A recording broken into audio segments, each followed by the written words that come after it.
Sunt Alice Năstase Buciuta și am marea onoare să fiu în cadrul librăriei Humanitas Cismigiu, alături de scriitorul Eric Emanuel Schmidt, la lansarea celor două volume ale sale, unul din seria celor cu care ne-a obișnuit, care se numește Paradisuri pierdute, și unul care ne-a luat prin surprindere în cel mai frumos mod cu putință pe toți, o carte pentru copii, Pisoiul care se temea de orice.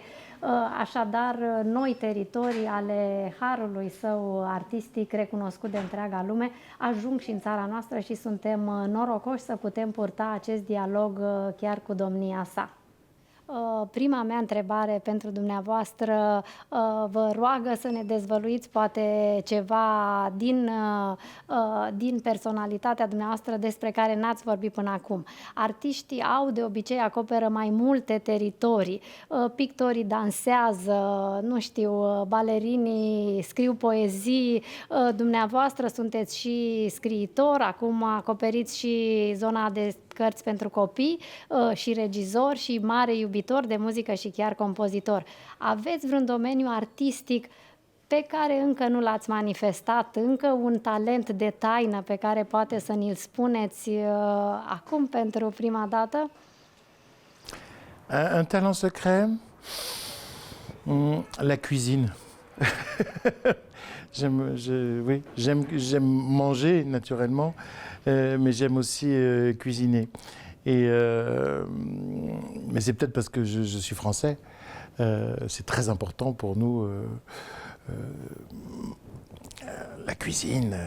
Et puis c'est une manière de vivre, c'est une manière d'être ensemble, d'être avec les autres. Un Français, ça passe beaucoup de temps à table. 1 heure le matin au petit déjeuner, 1 heure et demie au déjeuner, et puis 2 heures le soir au dîner.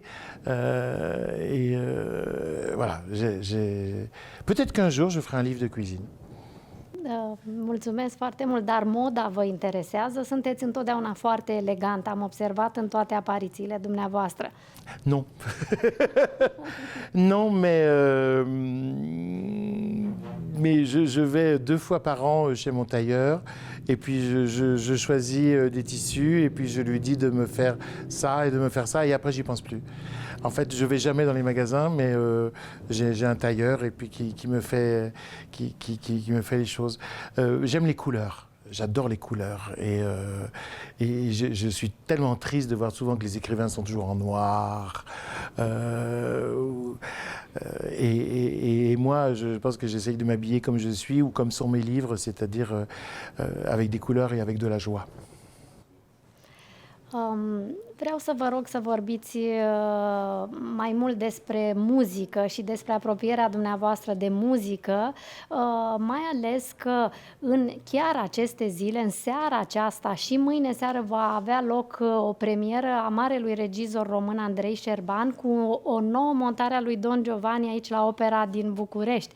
Puțin mai jos pe stradă va începe o premieră excepțională a lui Andrei Șerban cu Don Giovanni. Vreau să vă întreb cum a fost întâlnirea dumneavoastră cu Mozart și apoi să vorbim puțin despre Don Giovanni. J'avais 15 ans et je vivais les souffrances d'un adolescent. L'adolescence, c'est un deuil. C'est le deuil des multiples possibilités qu'on avait dans l'enfance. Quand on est enfant, on pense qu'on va être chirurgien, savant, archéologue, ambassadeur, cinéaste, écrivain. Et puis tout d'un coup, à l'adolescence, ça se rétrécit, on se rend compte qu'on va rentrer dans la réalité. Et puis surtout, il y a ce corps qui pousse et on se dit « Ah, c'est avec ça qu'il va falloir que j'aime et que je sois aimé ». Est-ce que j'ai le bon matériel pour faire ça? Et donc, devant cet étranglement de la réalité qu'était l'adolescence, j'ai été comme beaucoup d'adolescents, j'ai voulu fuir. Alors, j'ai pas voulu partir de chez moi, j'ai pas voulu prendre de drogue ou d'alcool, j'ai carrément pensé à pire, j'ai vraiment voulu me suicider. Et j'étais en train de préparer ce suicide lorsque un professeur de musique a emmené quelques élèves à l'Opéra de Lyon pour écouter les Noces de Figaro de Mozart. Et au début, je trouve ça pas intéressant du tout. Et puis tout d'un coup, une femme rentre sur scène, elle se met à chanter. Et là, en 4 minutes, je suis guéri. Guéri de la dépression, guéri de ma tristesse. Tout d'un coup, c'est la beauté du monde qui m'est rendue. Et je me dis, s'il y a des choses comme ça sur Terre, aussi belles, je reste. Et donc Mozart m'a sauvé la vie. Alors j'ai découvert depuis que je raconte cette histoire que beaucoup de gens ont été sauvés par la musique, par l'art, par un tableau, par une grande émotion. Et donc pour moi Mozart c'est plus que Mozart. Mozart c'est un code secret, un chiffre qui me renvoie à tout ce qui est digne d'être admiré, tout ce qui est digne d'être aimé, tout ce qui fait battre le cœur, tout ce qui rend la vie intense et dense. Et donc, pour moi, les musiciens sont beaucoup plus que des musiciens. Ce sont des guides spirituels, des compagnons philosophiques qui me permettent d'être un meilleur vivant, un homme complètement présent aux choses. Alors oui, la musique tient une énorme place dans ma vie. Je peux passer une journée sans lire, sans écrire, mais une journée sans écouter de la musique, non, impossible. Ați și tradus două dintre libretele lui Mozart și dintre acestea vreau să presupun că ați intrat în lumea aceea, le cunoașteți foarte bine poveștile. Puteți să-mi vorbiți despre Don Giovanni, pentru că toată lumea românească vorbește acum despre Don Giovanni. Este un personaj pozitiv, este un personaj complet negativ. Ce puteți să-mi spuneți despre asta? Ce qui est génial dans l'opéra de Mozart, c'est que Don Giovanni est à la fois positif et négatif. Comme tous les personnages des opéras de Mozart. Mozart ne juge pas. Mozart, c'est comme Shakespeare. Il présente les personnages avec leur ambiguïté. Ils sont bons, ils sont mauvais, en même temps, comme nous. Et c'est ça qui est extraordinaire. Et alors, dans l'opéra de Mozart, Don Juan est particulièrement fort parce qu'il n'y a pas d'explication. Le livret et Mozart n'expliquent jamais pourquoi Don Juan est aussi agressif, aussi conquérant, il n'y a pas de psychanalyse, il n'y a pas d'explication, etc. Et donc, je pense que c'est véritablement l'opéra de Mozart qui a mis Don Juan à l'état de mythe, un véritable mythe contemporain. Moi, la première pièce que j'ai écrite, La Nuit de Valognes, était sur Don Juan. C'était Don Juan capturé par les femmes qui ont été ses victimes et qui lui font son procès et qui le condamnent à épouser sa dernière victime. Et grande surprise, Don Juan accepte. Et là, les femmes ne sont pas du tout contentes. Et après, bon, je vous laisse découvrir la pièce. Mais j'ai toujours été intéressé par le mythe de Don Juan. Pourquoi? Parce que c'est un mythe qui nous raconte quelque chose d'intime à chacun de nous. Don Juan, c'est celui qui nous dit qu'est-ce qu'on fait après le sexe? Est-ce que ça s'arrête là? Pour Don Juan, ça s'arrête là. Ou est-ce que ça continue? Est-ce qu'il y a de la place pour l'amour? Pour Don Juan, il n'y a pas de place pour l'amour. Pour certains d'entre nous, le sexe est une manière d'arriver à l'amour ou une expression de l'amour, mais pour certains, le sexe est le sexe et l'amour n'existe pas. Donc véritablement, on s'est tous posé les questions de Don Juan. Quand on a fini un acte amoureux, en se disant « je reste ou je pars ?» Et donc c'est pour ça que ça sera un mythe éternel. Aveți vreo arie preferată din Don Giovanni, poate și din Nunta lui Figaro, dar în special din Don Giovanni?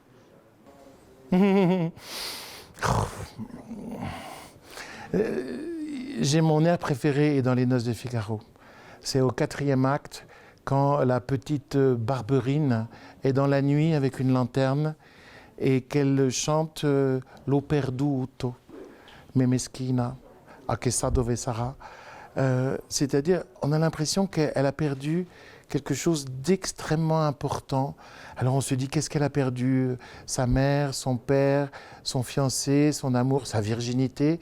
On se pose toutes ces questions pendant tout l'air qui est tellement mélancolique, tellement nostalgique. Et à la fin, l'air s'arrête et c'est une épingle à cheveux qu'elle a perdue et qu'elle cherche. Et ça, je trouve, c'est extraordinaire parce que ça me ramène à mon enfance où on pleure pour des choses absolument pas importantes, mais qui sont très importantes à ce moment-là. Et ça veut dire que le chagrin, c'est le chagrin. On n'a pas à juger les chagrins. Tous les chagrins sont égaux dans la mesure où tous les chagrins sont forts. Et Mozart, dans ce tout petit air qui dure 1 minute 30, nous apprend tout ça. Ați spus că sunteți un mare iubitor de muzică, că nu trece nicio zi fără să ascultați muzică. Sunteți în continuare, mergeți la operele din lume. Care au fost operele în care ați văzut spectacole memorabile pe acest pământ pe care dumneavoastră îl vizitați în lansările și în excursiile dumneavoastră? Oui, j'essaye toujours, quand je vais quelque part, d'aller à l'opéra. Et là, malheureusement, en Roumanie, je ne pourrais pas, alors que j'ai vraiment envie d'aller voir la mise en scène de Serban pour Don Giovanni, mais vraiment, je n'ai pas le temps. Mais oui, c'est mon bonheur absolu. Je crois que le plus beau spectacle que j'ai vu dans ma vie, c'était à l'Opéra de Paris, en 1981. C'était les adieux de Galina Vishnevskaya, la femme de Mislav Rostropovitch. Elle chantait Eugène Onegin de Tchaïkovski. Et je découvrais à la fois cet opéra qui est sublime de beauté et cette femme qui était une actrice et une chanteuse extraordinaire. Et je suis tombé amoureux pendant cette soirée-là. Et après, j'ai collectionné tous les disques de Galina Vishnevskaya et jusqu'à la fin. Et un de mes grands bonheurs, c'est qu'un jour, Rostropovitch m'a envoyé les suites de Bach pour violoncelle signées pour moi, parce que moi je l'écoutais, j'écoutais sa femme et j'ai découvert que eux, de leur côté, en russe, ils me lisaient. Donc on s'était rencontrés. Ça, c'est un grand souvenir. Mais vous savez, un de mes plus grands souvenirs de musique, il est dû à un pianiste roumain, Dinu Lupati. Ouais. Ben oui, parce que mes parents avaient les disques de Dinu Lupati, et la première fois que j'ai écouté du Bach, que j'ai écouté du Mozart et que j'ai écouté du Chopin, c'était joué par Dinu Lupati. Et je n'ai jamais cessé d'y revenir. C'était un miracle, cet homme, un véritable miracle venu sur Terre pour jouer. Et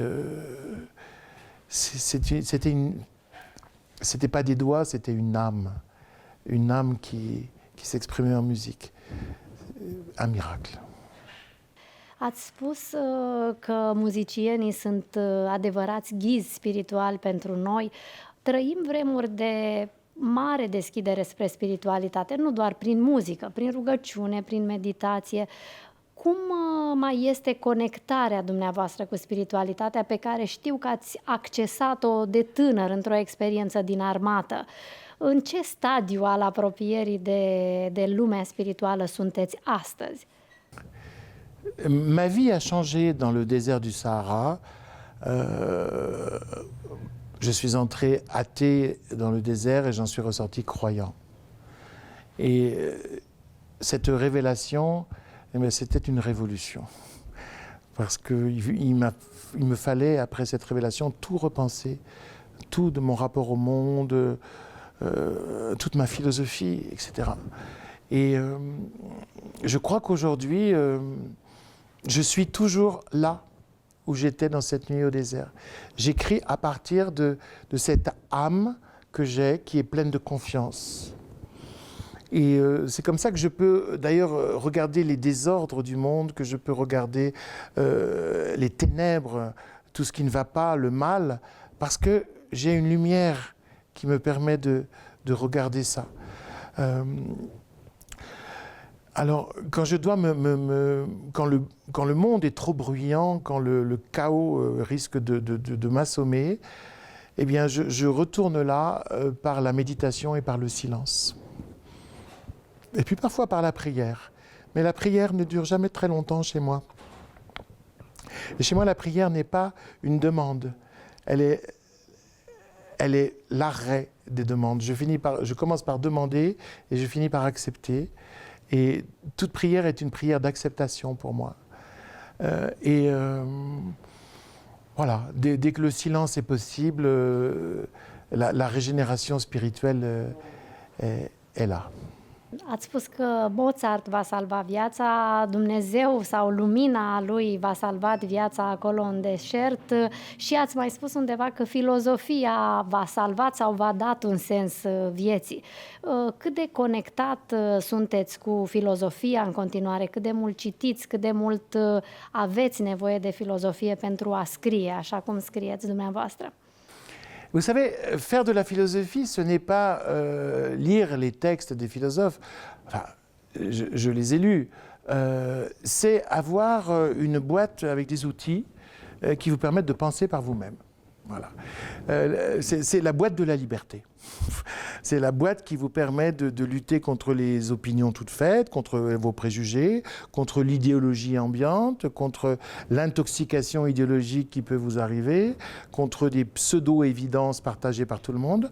Vous avez les instruments et vous pouvez dire non, non, non, non. Et c'est ça, faire de la philosophie. Donc j'en fais tout le temps. J'espère, parce que j'essaye de me méfier à la fois de ce que je dis et de ce qu'on me dit. Voilà. Donc je suis toujours en vigilance philosophique. Et j'écris avec cette vigilance philosophique.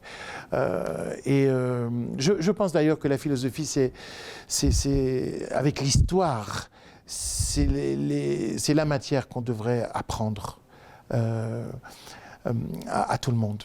Pour moi, c'est les deux disciplines universelles, l'histoire et la philosophie. Parce que c'est comme ça qu'on peut faire des hommes responsables, des hommes citoyens, des hommes qui peuvent vivre avec les autres, qui peuvent décrypter le discours des autres et le leur, et éventuellement créer un discours qui puisse être partagé.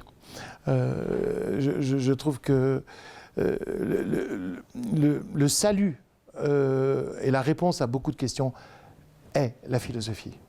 Nostalgia din unele cărți ale dumneavoastră vine tot din această abordare filozofică a vieții sau este un filon personal? Avem acum Paradisuri pierdute, deci vorbiți despre o lume pierdută, aveți Jurnalul unei iubiri pierdute. Această nostalgie de unde vine? Din dumneavoastră ca bărbat sau din dumneavoastră ca filozof și ca scriitor? Je crois que sitôt qu'on arrive sur Terre, sitôt qu'on naît, on est déjà capable d'être nostalgique. Parce qu'on a déjà les souvenirs d'un avant. Et j'ai l'impression que la conscience, c'est comme ce qui trouble l'eau. Tant qu'on n'a pas conscience, l'eau est paisible, et on prend conscience, pouf, ça crée des tourbillons, des vagues. Et je crois que la prise de conscience, c'est déjà ce qui provoque la nostalgie. Quand on est heureux, on ne se dit pas « je suis heureux ». Quand on se dit « je suis heureux », c'est déjà trop tard. Vous voyez? Donc je crois véritablement qu'on est nous sommes des animaux multinostalgiques.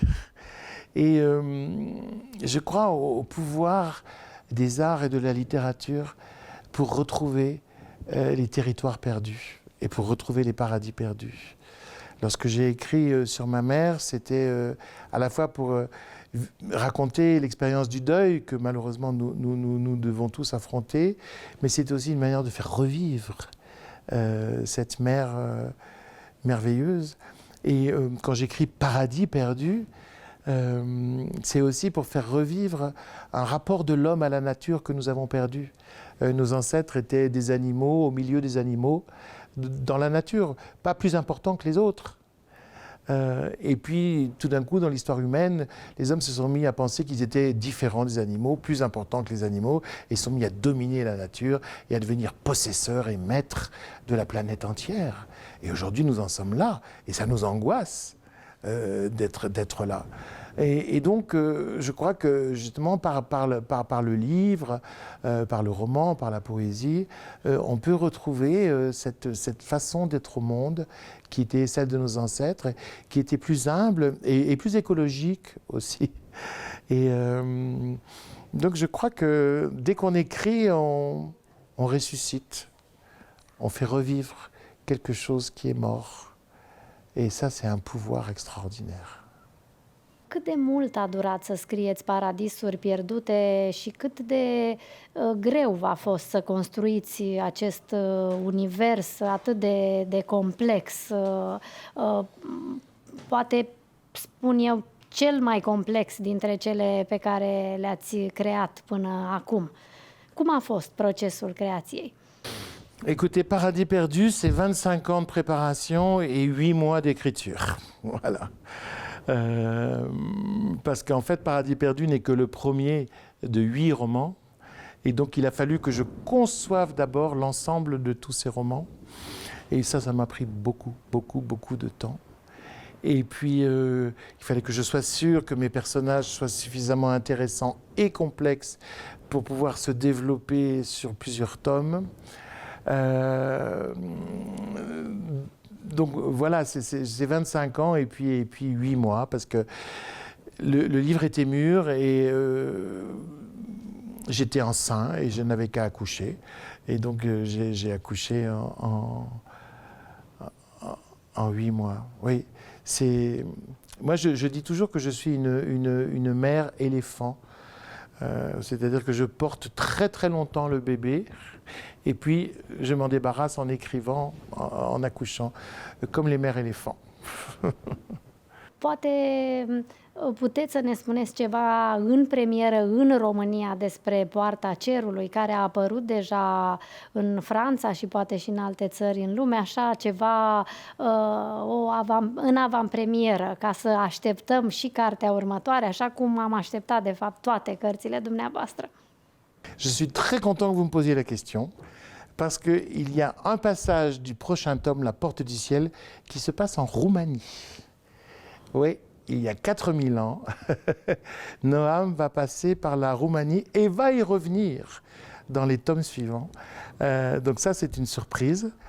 Et autrement, La Porte du Ciel va nous emmener en Mésopotamie, là où se construisent les premières villes de l'histoire, là où on se met à observer le ciel pour faire de l'astronomie et de l'astrologie, et là surtout où on invente l'écriture. Donc c'est une civilisation passionnante et méconnue. Elle est méconnue parce que finalement c'est au XXe siècle qu'on a trouvé archéologiquement les tablettes en argile. Et donc la science de la plus vieille civilisation du monde est assez récente. Et pour moi ça a été passionnant de m'informer, de travailler cette période très bien documentée aujourd'hui et de vous permettre en me lisant, d'aller dans cette Mésopotamie où en plus le rôle de la femme était très différent d'aujourd'hui. Les femmes dans la Mésopotamie d'avant Jésus-Christ étaient extrêmement importantes, voire dominantes. Et quand on pense qu'aujourd'hui c'est l'Irak, on se dit que quelque chose a changé. Vreau să vă întreb ce părere aveți despre femeile lumii, despre feminism, despre felul în care s-au așezat relațiile dintre femei și bărbați în prezentul nostru. Ah, moi j'ai toujours été féministe. Parce que être féministe, ce n'est pas une question de sexe, c'est une question d'égalité et de justice. Donc philosophiquement, j'ai toujours été féministe. En plus, ma mère l'était. Je l'ai été avec des instruments conceptuels très tôt.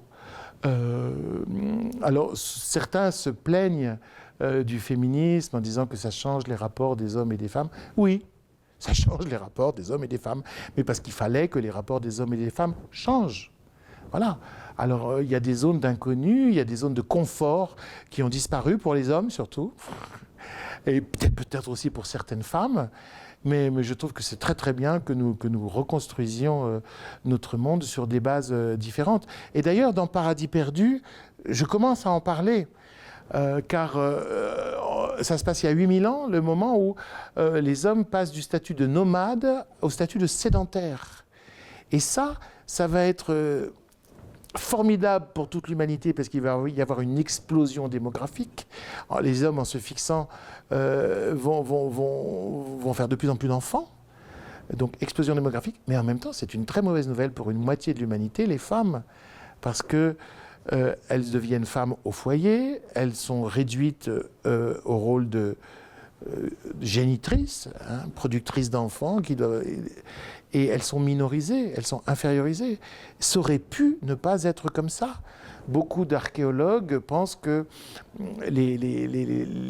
avant, les femmes chasseuses-cueilleuses, nomades, faisaient très peu d'enfants et vivaient quasi à égalité avec les hommes. Donc il faut bien voir que le statut des femmes n'est pas quelque chose de naturel. C'est une histoire qui s'est construite comme ça, qui aurait pu se construire autrement. Et je trouve que la volonté que nous avons aujourd'hui de la construire autrement est une volonté positive. Să lăsăm discuția despre cartea pentru copii pe care ați lansat-o pentru ultima parte a întâlnirii noastre și să vă întreb mai întâi cum de ați ajuns la acest domeniu, să scrieți cărți pentru copii. Je crois que c'est extrêmement difficile d'écrire pour les enfants parce que d'abord il faut faire une petite réduction du vocabulaire. Et donc, pour un écrivain comme moi, qui est vraiment habitué à jouer avec les mots, c'est un travail. Et puis en même temps, c'est facile d'écrire pour les enfants parce qu'il suffit de se souvenir de l'enfant qu'on a été, de retrouver ses émotions d'enfance et ses questions d'enfance. Et je l'ai fait, écrire pour les enfants, parce que j'écris des contes philosophiques pour les enfants. C'est-à-dire des contes qui réfléchissent à nos vies et qui donnent des instruments philosophiques pour mieux réfléchir. Et je réalise que quand j'étais petit, je lisais des contes par appétit philosophique. Je ne savais pas que la philosophie existait, pas encore. Alors je la cherchais dans les contes et je la trouvais dans les contes, puisque les contes, c'est des récits qui produisent du sens, des récits qui nous montrent le juste, l'injuste, le bien, le mal, le pardon, la rédemption, etc. Et voilà, je pense que la première philosophie que j'ai faite, c'était en lisant des contes, et donc j'ai voulu retrouver ça. Et puis surtout, respecter les enfants. Parce que les enfants, ils ont des demandes philosophiques. Et on ne répond pas à leurs demandes philosophiques. On est sourd. Alors qu'en fait, si on répond philosophiquement, ils prennent et ils se nourrissent philosophiquement. Moi, j'ai fait une expérience pédagogique quand j'étais professeur. Moi, j'enseignais à l'université, hein, donc j'avais des adultes. J'ai fait une expérience pendant 1 mois avec des enfants de 10 ans, et c'est là que j'ai découvert qu'on pouvait véritablement donner une formation philosophique à des enfants de 10 ans qui étaient très purs et intègres dans leurs questions et très purs et intègres dans leurs réponses. În această primă carte, Pisoiul care se temea de orice, vorbiți despre curaj ca valoare principală. Ați scris cartea, presupun, înainte de marile încercări legate de curaj ale omenirii, înainte de pandemie, înainte de război, dar eu am găsit răspunsuri foarte frumoase și clare pentru ceea ce trăim acum în această carte. Mi-a fost mie însă de folos, așa cum cu siguranță le va fi copiilor mei. Mais je l'ai écrit au début de la pandémie, tout à fait. Et oui, parce que souvent les enfants disent « j'ai peur ». Et ils pensent que s'ils ont peur, ils ne sont pas courageux. Or, le courage, ce n'est pas l'ignorance de la peur, c'est le dépassement de la peur. Et je pense que c'est très très important d'expliquer aux enfants, tu as peur, c'est normal. C'est même un signe d'intelligence d'avoir peur. Tu serais idiot si tu n'avais pas peur. Et maintenant, quelles sont les raisons qui peuvent te faire passer par-dessus ta peur, c'est-à-dire te rendre courageux? Et toute notre vie, on a à faire ça. Moi, je suis quelqu'un qui par exemple, j'ai peur en avion. Et je prends énormément d'avions par an. Donc j'ai appris à dominer ma peur. Bon, c'est pas du courage, hein, mais c'est déjà une domestication de la peur. Et voilà, je crois qu'il faut utiliser la peur et ne pas se reprocher d'avoir peur. În cartea Pisoiului care se temea de orice, vorbiți despre gesturi curajoase care folosesc la ceva în ordinea restabilirii unei dreptăți a lumii. Credeți că oamenii pot distinge între gesturi de curaj care sunt de folos umanității și gesturi de curaj care răspund doar unui orgoliu, poate al nostru, sau unui impuls de moment? Je trouve que la noblesse du courage, c'est d'avoir de bonnes raisons de dépasser la peur. Quand la raison de dépasser la peur, c'est la volonté d'avoir une posture héroïque, de faire quelque chose que les autres n'ont pas fait, de montrer qu'on est le plus fort, oui, c'est un aliment possible, mais généralement ça conduit à des courages inutiles, ça conduit à des records, c'est le Guinness des records de celui qui a mangé le plus de saucisses ou qui a sauté en élastique du pont le plus haut. Ça ne m'intéresse pas. Ça ne m'intéresse pas. Ce qui m'intéresse, c'est le courage au quotidien, c'est le courage d'une petite sœur qui va défendre son frère, c'est le courage de quelqu'un qui va défendre son pays, le courage de quelqu'un qui va abandonner quelque chose pour défendre des valeurs. C'est ce courage-là qui m'intéresse. C'est-à-dire que moi, je trouve que tous les courages ne sont pas au même niveau. Il y a des courages qui sont illuminés par des valeurs hautes et il y a des courages qui sont simplement éclairés par des valeurs hyper narcissiques. Et ce courage-là ne m'intéresse pas. Veți avea curajul să mai scrieți și alte cărți pentru copii? Urmează și altceva? Mais ce n'est pas du courage, c'est du plaisir. Oui, oui, j'ai déjà écrit plusieurs autres contes. Un conte sur le respect, pour essayer de faire comprendre aux enfants ce que c'est que le respect. Et un autre conte qui s'appelle L'île de la liberté, où mes héros vont sur une île où tout est possible. Tout le monde est libre. Et ils vont se rendre compte que c'est invivable. Si tout le monde est libre. Et que la liberté suppose qu'on abandonne une partie de sa liberté pour avoir une liberté ensemble. En fait, c'est une manière de leur expliquer le contrat social de Jean-Baptiste Rousseau, grand penseur politique. Et le prochain conte que je suis en train d'écrire maintenant est un conte sur la colère. Parce que les enfants se mettent très très facilement en colère. Je me souviens, moi j'étais un enfant colérique. Et la colère, c'est une attitude magique qui consiste à ignorer la réalité. Et donc je crois qu'il est important de se débarrasser de la colère.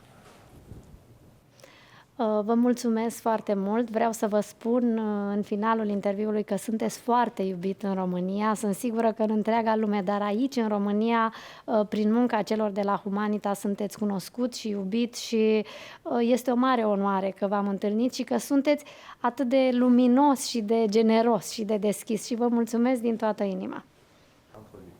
Merci, merci, merci.